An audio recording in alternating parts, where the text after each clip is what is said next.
Or they try to. What in God's name is going on in here? What was that ruckus? What ruckus? I was just in my office and I heard a ruckus. Could you describe the ruckus, sir?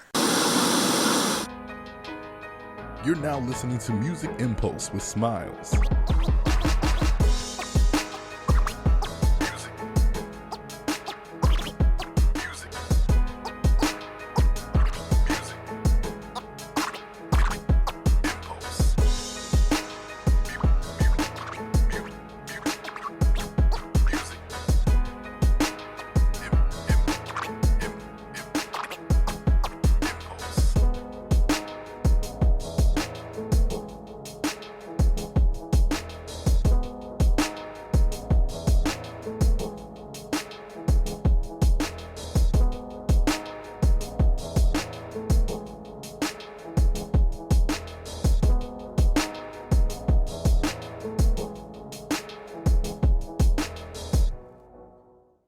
Three, two, one.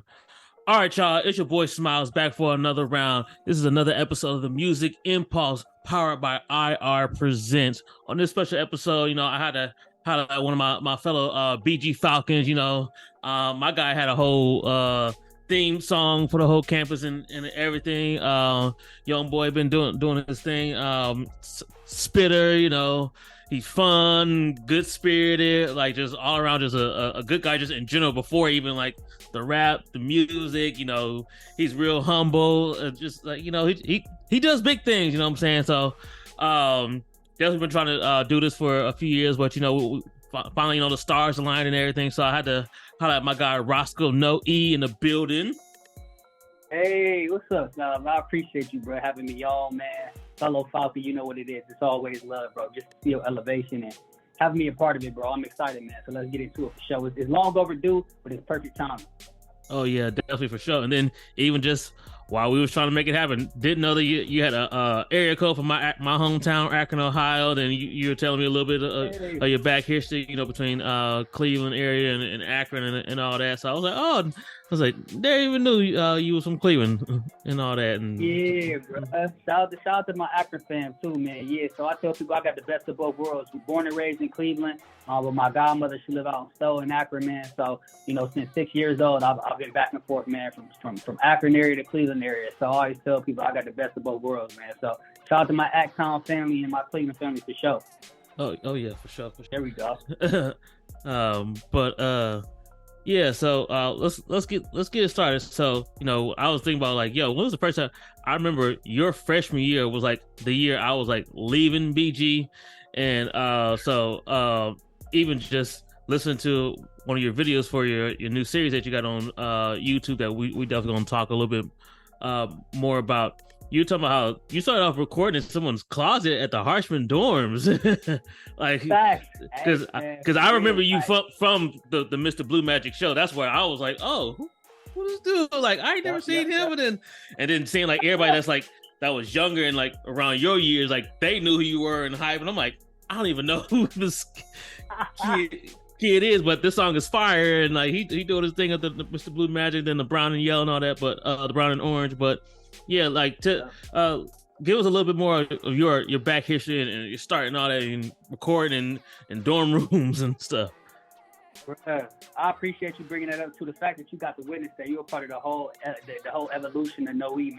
So yeah, man, being from Cleveland, I went to Adams, then my cousin DP Derek, man, he was at BGRE, so I had a couple of options. I'm like, I'm either going to OU or BG. So BG just ended up working out because I already had a lot of people that was there. But I still remember, I'm like, bro, some people go to college to be like, hey, I'm about to go here so I can get a job after college. I was like, I'm going here to meet as many people as possible. Like, that was my mindset from day one. I'm like, bro, I'm not here. I'm here to, if I get a job afterwards, that's going to happen, but I'm here to meet people. So I still remember, like, going to every single dorm room. I was in Mac East, the original Mac, so y'all know that's the hood. Yeah. And, they sort of out, but I was going all around knocking on doors, man. So that's how everybody already knew me, because that first week of campus, I was introducing myself to everybody, and I had a mohawk. So that's how the Rosco name came about. Rosco Dash was doing his thing. So that was kind of like, I was tired of people calling me Rosco Dash. I'm like, man, I'm Rosco with no E. You know what I'm saying? So that's how the whole, I started taking the E off to separate myself from Rosco Dash, and it kind of stuck. where like my homie Corey Babes and everybody be like, no, my homie Bird.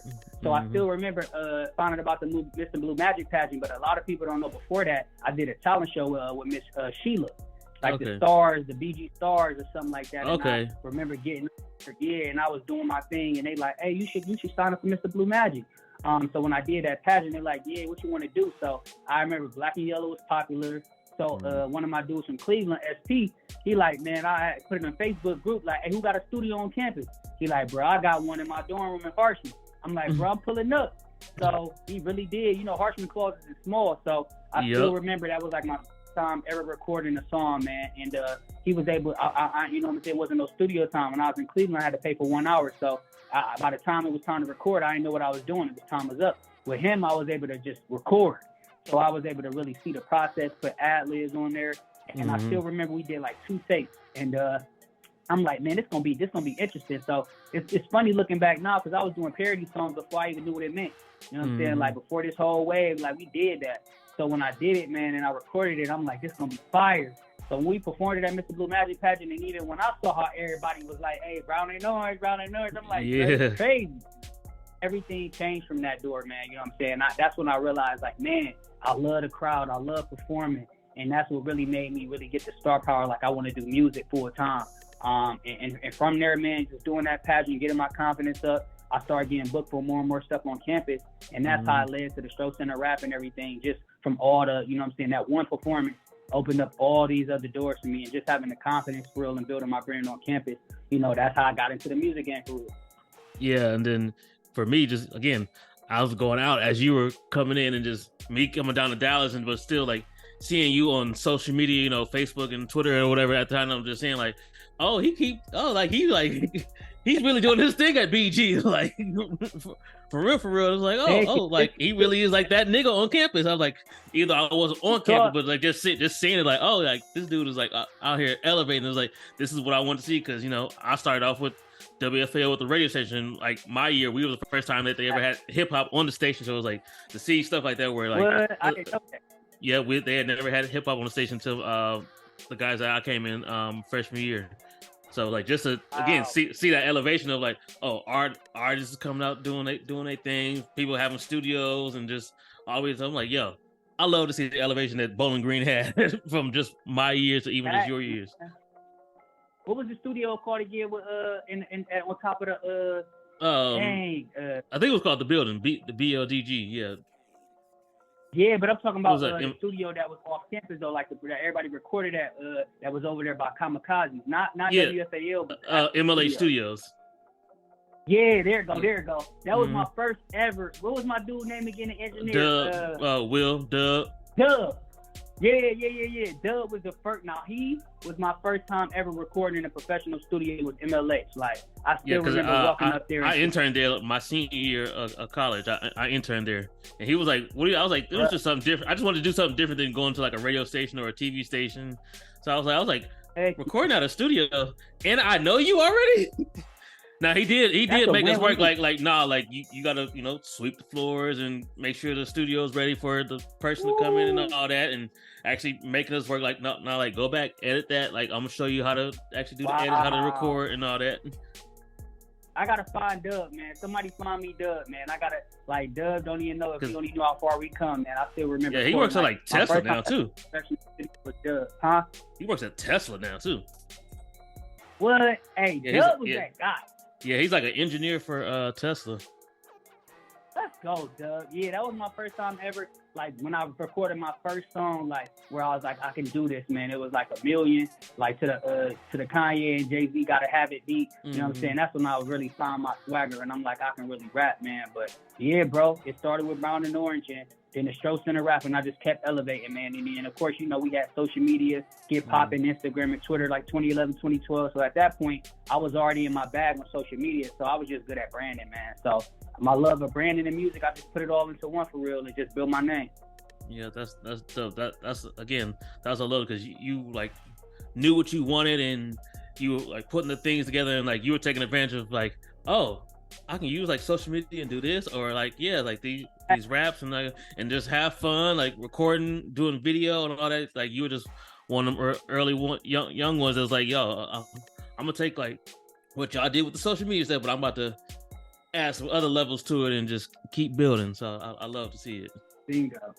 Yeah, man, that was, and I tell people not even how I see how it elevated with like I was telling people with the show in the rap, I was one of the first viral people ever. You know what I'm saying? Like that'd be a lot. Like that's why I wrote a book about it. I'm like, nobody was saying viral in 2010, 2011. We just had got that. That was a thing. And even like, you know what I'm saying, using social media to promote music and stuff. That wasn't, you know, it was Wiz Khalifa that was doing it early, but it was like nobody was really doing that. So I came right under that wave in terms of being like the test dummies for how it worked. But I was, you know, I always putting on music, man, since 2000, you know what I'm saying, 10 for real. That's why I'm like, bruh, it ain't, I took my little sabbatical break off, but I'm like, let me show you how to really get jiggy and do this the right way, man, and leverage not only the music, but the business side. You know, I went to school for that too. So I'm like, this is more than just a business music. It's a music business. So, you know, taking pride in both of those, I really do. Like marketing, branding, you know, making sure the music good, like it's all in-house. So I took all the stuff I learned from you, from everybody at BG I was just always that fly on the wall, you know what I'm saying? Everybody, I was just watching everybody, and I was taking it all in, knowing that I already know that I'm next. It just took time a little bit. Yeah, that's dope. That's dope to hear. And we spoke a little bit about it before we hopped on, but can you just speak on your growth, not only just as a person, as a man, but also even just how that's even translated to your music from, you know, back then, again, 2010, 2011, 2012 to now 2023, and you're like, yeah, I took a little break, but we back to it, we focused and all that. So explain a little bit to us about your growth. Yeah, man, I appreciate that. So like people know, I used to be wild, man. I come from listening to Lil B and Soulja Boy, the swag era. So I was making crazy music like about that. But I still remember my cousin D, you know what I'm saying? Derek, he put me on the Kendrick Lamar. You know, like early Kendrick Lamar, like I do this. And I still remember in the car, like, play this again, play this again. That's when I first heard an artist. Like when I heard a song, like, oh, this how you rap. You know, so it made me take it serious, man. Like I still remember like hearing Kendrick for the first time. And now I would always listen to everything else, but I would go back to Kendrick. And I'm like, man, hold on. Like, and I start studying his caliber for real in TDE. And that was it, man. So I was in my dorm room and I remember living in Christchurch. And I got pictures where I would be in my dorm room writing songs, trying to figure it out. You know, I remember MGK was popping at that time too. And he was coming on campus and doing stuff. So I'm like, man, I'm right here next to these people. I can do this. But I just couldn't find my sound.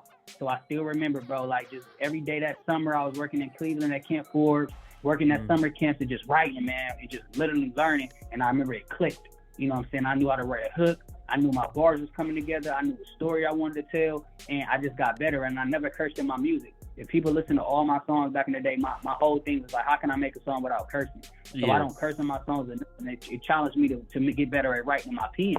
So I still remember going from Brown and Orange to like this or that right now, just all these songs. I got over 100 songs out and they all elevated. It really just took everyday writing, bro. Like I really stopped playing around. I got notebooks full of songs after I was finished studying at school, and I was on YouTube a lot. You know, everybody be on YouTube University now. I was really on YouTube University back in the day before people knew. So I was studying documentaries. I was studying how to write. And then I remember just listening to instrumentals every day, bro. Like I would freestyle for fun and just get better and better. And people say you corny. Challenge you. And I would learn how to. Yeah, they was really challenging me, and people was telling me, and I needed that because they like, no, bro, if you really want to do this. Then when Corey Bates came around, you know, he came on. Shout out to Corey Bates. That was my dog. Yeah, that's my dog. So I remember just seeing his behind the scenes, hearing his stories about what happened. I was just a student, bro, and I knew like when everybody told me like, no, Sco, what you got is that you got the branding thing down pat. But you just need to know how you want to come with your artistry. And I used to didn't understand it. I'm like, what you mean? But then when I started learning how to put cadences together and get in that pocket and ride the beat and really talk about something, I was like, it makes sense. So yeah, that was probably like, I would say going my end of my sophomore year, going to my junior year when I really found my sound, man. That summer with Who Is Mr. Ellington, I already knew what I wanted to do. And I just got better, man. I really challenged myself. I used to play basketball, but I knew like it was either going to be hooping or rapping. And when I dedicated myself to something, it was over with. So I literally would write every day, you know, literally nonstop. I was writing music. I was challenging myself to every kind of beat, gospel beats, country beats, rock beats, R&B soul. But when I discovered Tribe Called Quest and Jay Dilla and that sound in 2014, 2015, I came across Jay Dilla, Common, Slum Village. That boy hip hop.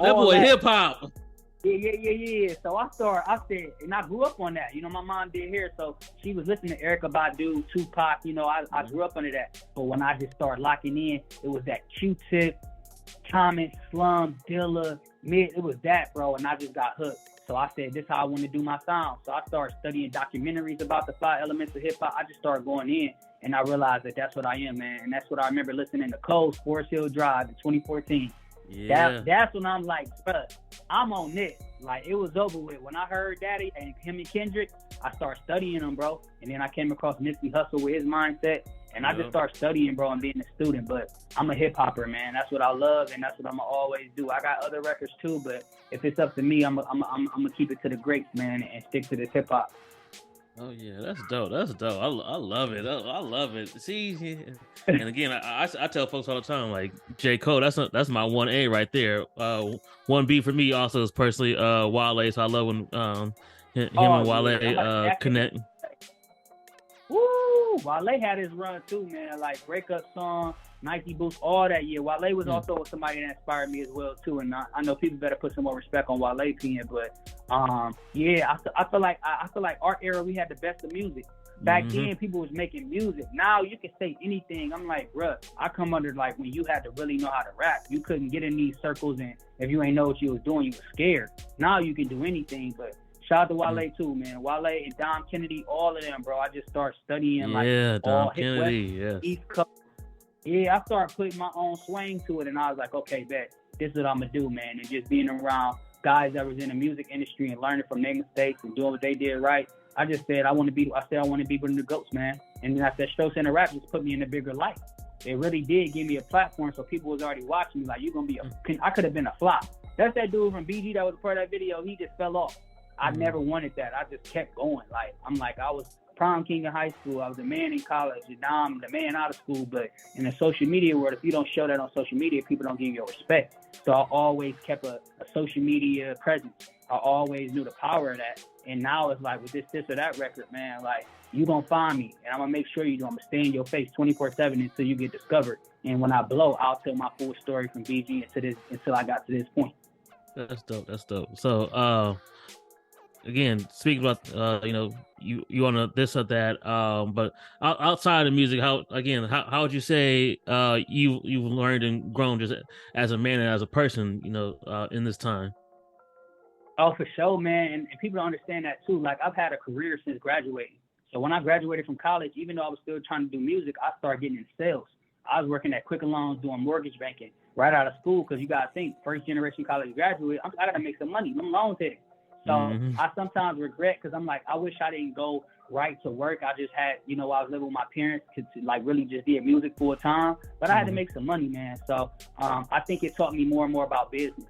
Going right into sales and advertising, it really showed me, especially when I sold commercials at Fox 8, and I was really in sales for real. So I learned about how to run ads and how marketing game work and different techniques about geofencing and, I was learning that, and I used it for music. So yeah, I get that. Now I was like, okay, I'm gonna take what I'm learning during the day, and I'm about to help me make some money past 5 o'clock. Yeah. Exactly, bro. So I remember in 2016, nobody was even running ads for their music. I was like one of the first artists that was like running ads for my music, and I still remember getting a lot of growth because it was organic. Like, that's when they started making the shift from everybody can see your post to like you got to pay for the page. So I remember like 2016, 2017, it started working out for me. But what happened was, bro, I always had a career job. So I always was a man, like I was wearing a Superman cape. I have on the suit and make a sale one day, and then I hop in my car, go change my outfit, and go perform at the garage shop. Like, real talk, bro. I was living like 2 lives for like 2 years, and like nobody that's ever some real knew. like movie shit, like. Bruh, well, I'm telling people, they'd be like, bro, where you working? I'm like, I work at Fox 8. They like, what you mean? I'm like, I just sold a commercial today, bro, and I'm about to perform. I'm like, I really was living. I had my clothes in the car, like, no lie, bro. Be out all night. Had to come into work 7, 8 a.m., man. They like, what you doing out there? Just living a Rosco life and a Michael life. But I think what that taught me was balance. And it taught me as well from the Stokes and the Rap how to be in front of people with a famous status. You know what I'm saying? Like, it was easy for me to learn how to, people asking me for autographs and want to take pictures, and me learning how not, people saying you Hollywood and you changed. I was hearing all that, and I was like, I was the same person, but it taught me about tough skin being in sales. But at the same time, it taught me to invest in myself. Because I knew in BG, if I would have knew what I knew now, I would have had some Where My Fuck Was At t-shirts. I would have had some books. I would have had some money. I would have been able to make a profit because they made millions off me, but I didn't get anything but some attention. So I just always, said I'm going to do that. But just being a husband now and a father, man, and having my own 2 sons and them being like daddy and knowing I got to take care of a family is different because I ain't doing this for fun no more. I got a family to feed. So it's different. I was rapping at one point for fun, trying to get my name out there. But now it's like, bruh, I'm doing it all the way in and it's going to take care of my family. And I'm on a journey to get 1,000 fans. I'm not even on this trying to get rich, bro. I need 1,000 fans to pay $100 with me a year. That's 6 figures. What up, y'all? It's your boy Free, aka Free Illuminati, aka Young Freezer Burner, aka the Black Peter Parker, aka Poon Knight. And I want y'all to check out Blurs in the Trap, the new podcast with myself and my boy Dr. Jones, dropping Indian Outerverse every Monday. Come check us out. Get all your daily Blur content, nerd culture from a Black perspective. We've got other pods doing it out there that we support, and we wanted to add a little bit of our own flavor to the mix. So check us out every Mondays in the Anotherverse. Peace. I'm trying to get my freedom back.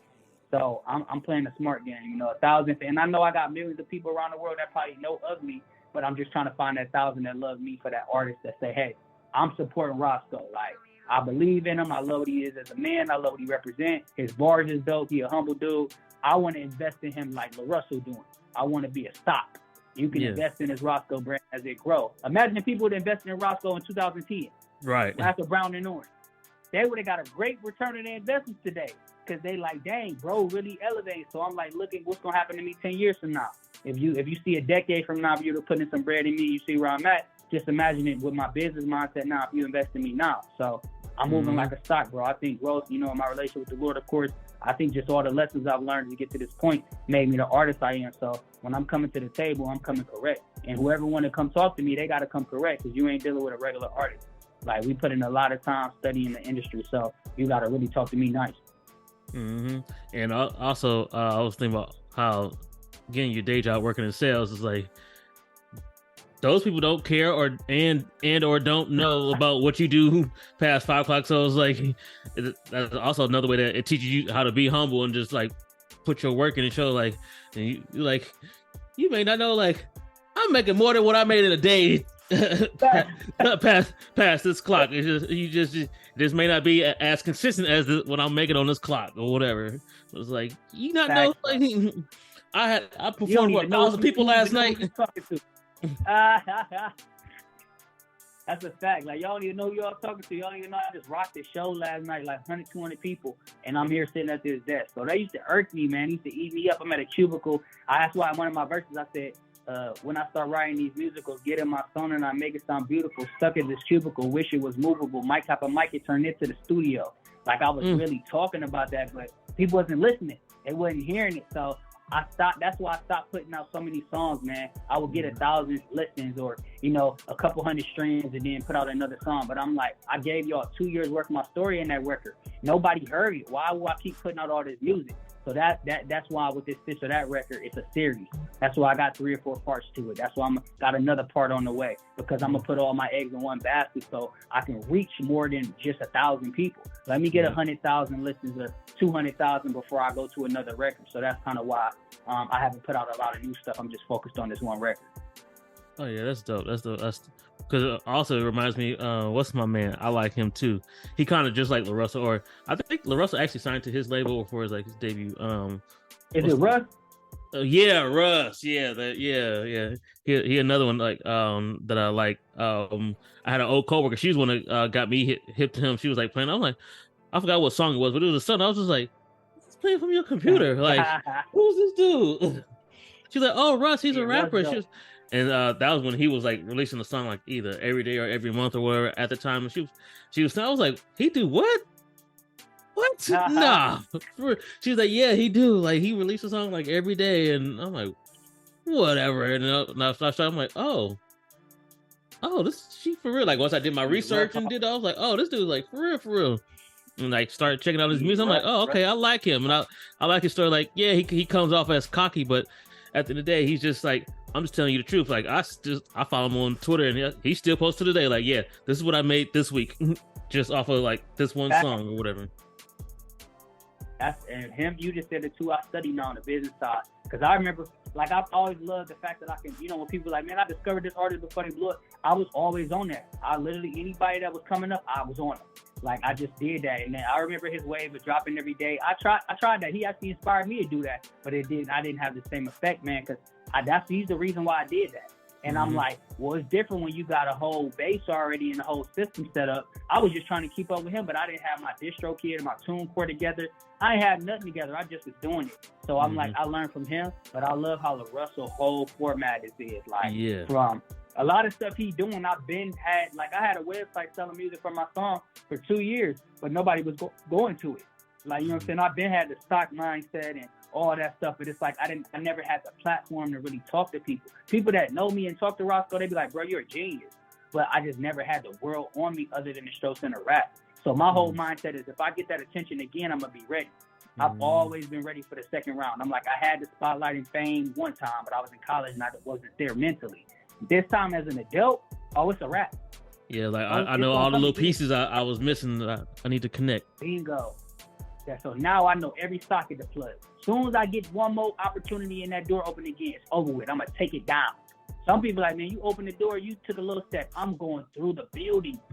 I'm going to the top floor with it. So now that I understand what I know now, bro, like Russell, studying Larry June format. I study everybody, bro, but I just put it into Rosco No Week. Some of the stuff they doing, I've been doing. I'm just not in the popular life.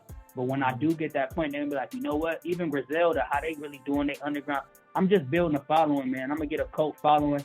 I've been watching, like, recently I was looking at a whole bunch of old Big Shine, you know what I'm saying, Lemonade Freestyle. Yeah. I was looking at Fly Unit, old videos. I was just going back in time in 2010, bro, like Chip the Ripper, all that stuff, man. And I was studying, like, all the stuff I used to watch, like, when we was, like, in love with music. And I'm like, bruh, it's my season. So I'm really, like, trying to be the next thing from Ohio that's, like, hip-hop. I feel like Ohio ain't got no really, like, hip-hop rapper that didn't put on. So, you know what I'm saying? I'm really trying to take that light. That's dope. I'm definitely looking forward to that happening, especially because as you were talking about, I was just thinking about how, just not only like Orange and Brown, but the Stro Center rap, especially with these athletes getting paid now. It's like if you came out right now, it's like you have even more reason to come to like, nah, if y'all can pay an athlete who's playing for Bowling Green basketball, football, or whatever team, y'all can dig into the pockets and pay me. Yes.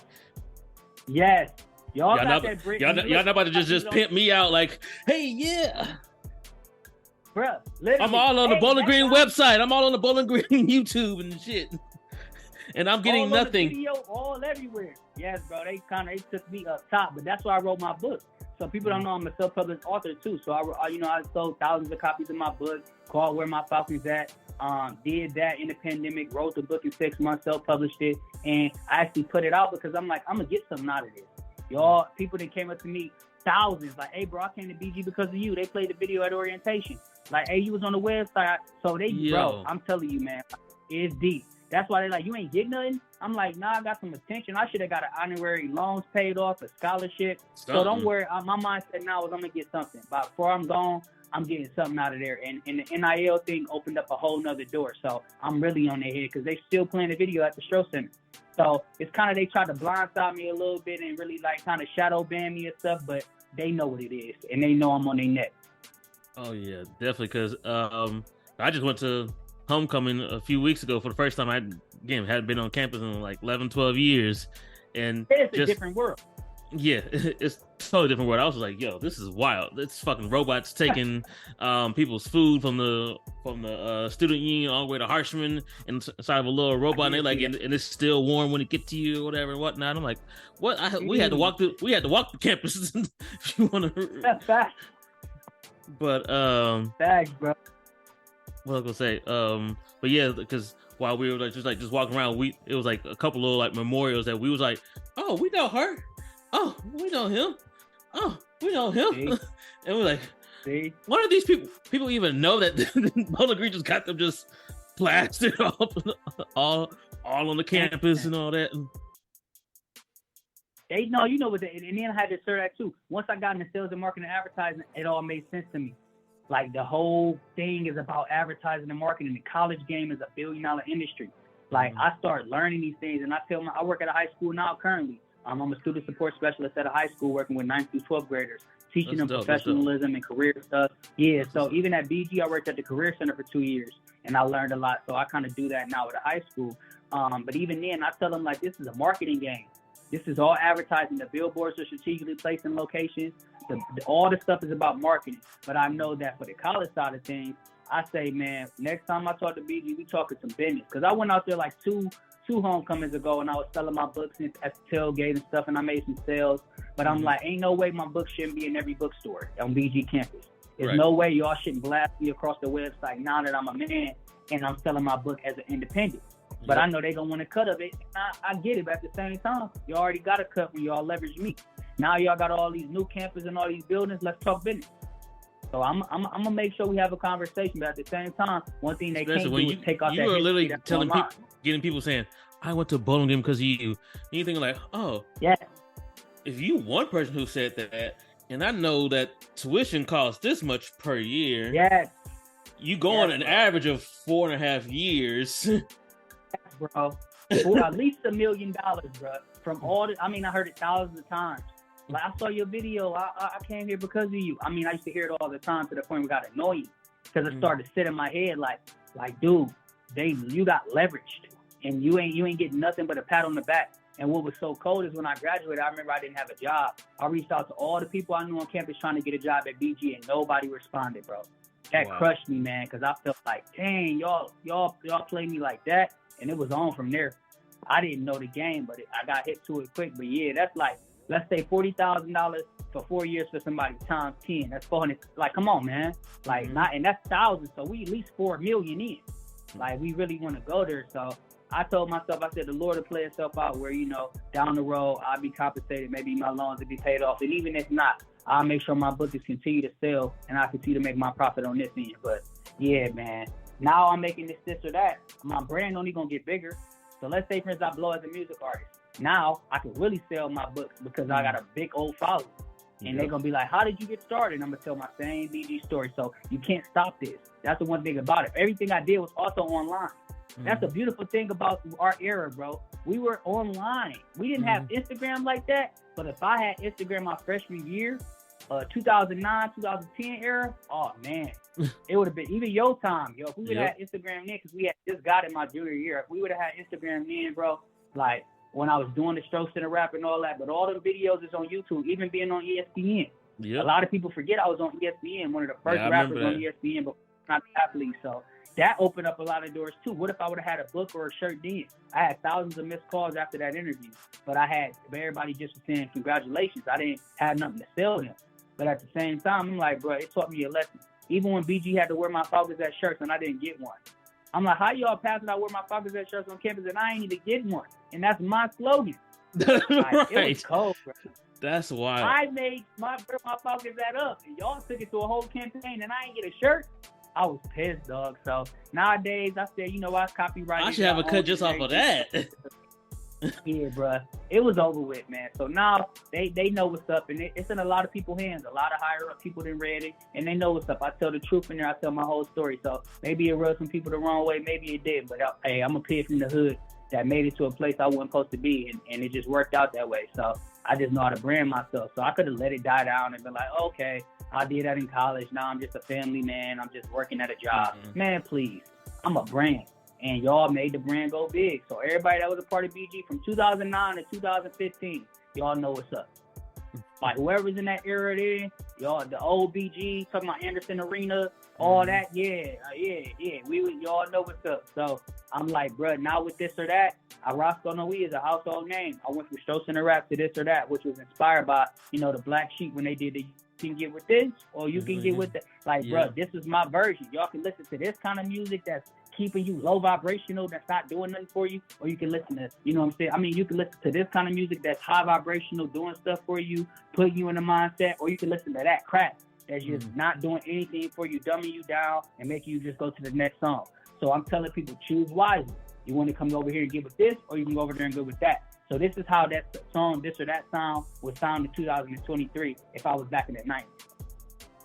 Yeah, I love it because I was checking it out earlier before the interview, and I was like, okay, my guy got another one on his hands. So I was like, it was dope and it was witty. Appreciate it. Oh yeah, anytime. But so yeah, going like you're promoting this and everything. You know, you say you're gonna go one song at a time. So you got the video for it yet, or like what's? I got like 3. So I got 3 part 3 videos out right now. Okay. And it's doing what. Part 1 got over 4,500 views on YouTube in like a couple of months. Part 2 just crossed like 1.2 thousand views in like a month and a half. I've been averaging 1,000 views a month. So part 3 has already just crossed 920. Basically what I'm doing is every time it crosses 1,000, it unlock a next video. Okay. So, so part 3, once it hit 1,000 views, I'll release part 4. Once part 4 hit 1,000, I'll release part 5. So okay, I like that. I'm pretty much doing a series. And my whole thing is I'm pretty much sonically programming it to your head, just like radio do. Radio will get into the radio system and they get a song and they push it over and over. You hate the song, and then next minute you love the song because you're hearing it over and over. Mm-hmm. Well, with my song, I'm gonna sonically program you on social media.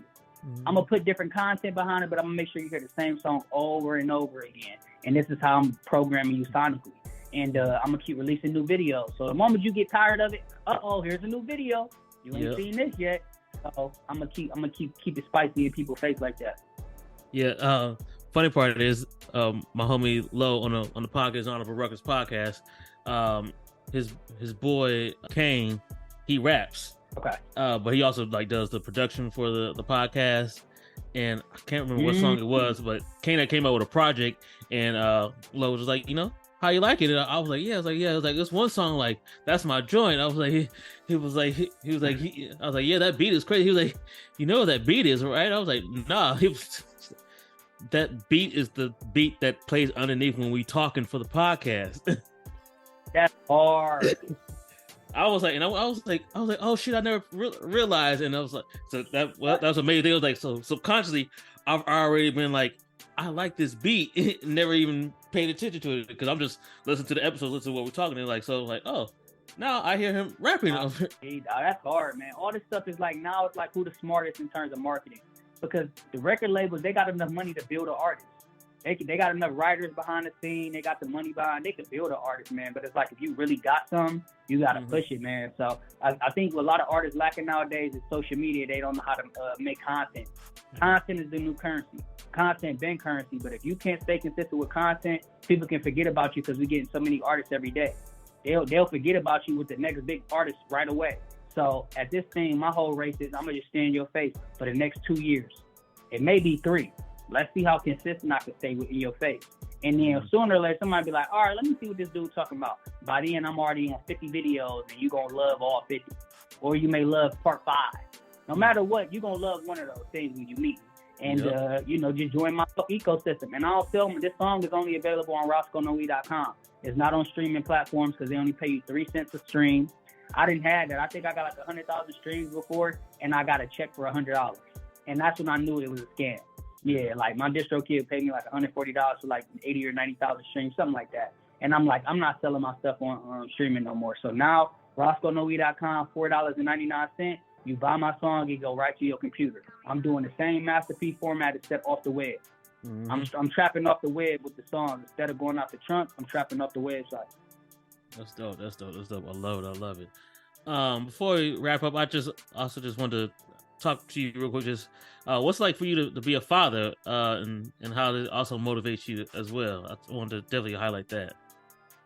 Great question, man. I got my sons upstairs now, man, trying to keep them occupied. They watching Sonic, man. So I got a 4-year-old, 2-year-old. So, yeah, they like. I put them on a classic Sonic, man. You know, the new cartoon's kind of crazy nowadays. So just protecting their mindsets for real. But I love it, bro. I was just talking to my wife, man, about how tough, having a family is when you got a dream. Because, when I first got married and had my sons, I took a step back because I'm trying to figure out how to be a husband and a father. It was a lot of hard work, bro. But I think now the legacy, God forbid anything ever happened to me. Pac, one of my favorite artists, he didn't have no kids. All these different things like that. So being a father is everything, bro, because the motivation that having kids do for you, bro, even when you get upset with them, it's the motivation that you've got little mini-me's watching you got a legacy, man. Like you hustle a bit more different because it ain't about you no more. So I think having kids is just that extra motivation and fuel to really just go to the next level, man. And it's easy when it was one. When you got two, especially when a 2-year-old, it's a wrap. They up there acting crazy right now. So I think the balance. He running around like Sonic. Yeah, bro, for real. Like my 4-year-old think he's Sonic. He call himself a hedgehog. So like, I love that for man. Yeah, man, because they learn it from me. But at the same time, I love when they see my videos and they be like, Daddy. That's who I rap for. I rap for my nieces and my nephews and my sons. They my real, they the ones that love my videos. So other than that, if anybody else like it, that's cool. But I'm rapping for my family. My family is my biggest supporters, man. And everybody else after that is just a win. That's dope. I love it, bro. That's awesome. It's great to hear too. But we're gonna wrap it up. Give the folks your social media, and if you want to plug in anything else, and let them know. Appreciate that, bro. Yep. So y'all can follow me on Instagram, Twitter. I'm on everything. I stay active on 6 different platforms. So another thing about that is I want y'all to know too is who's gonna be the most disciplined.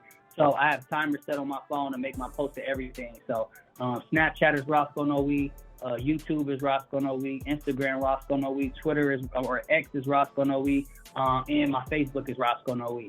So 6 or 7 different platforms. Back then we just had to post to Facebook. You know what I'm saying? That was it. Nice. It was easy.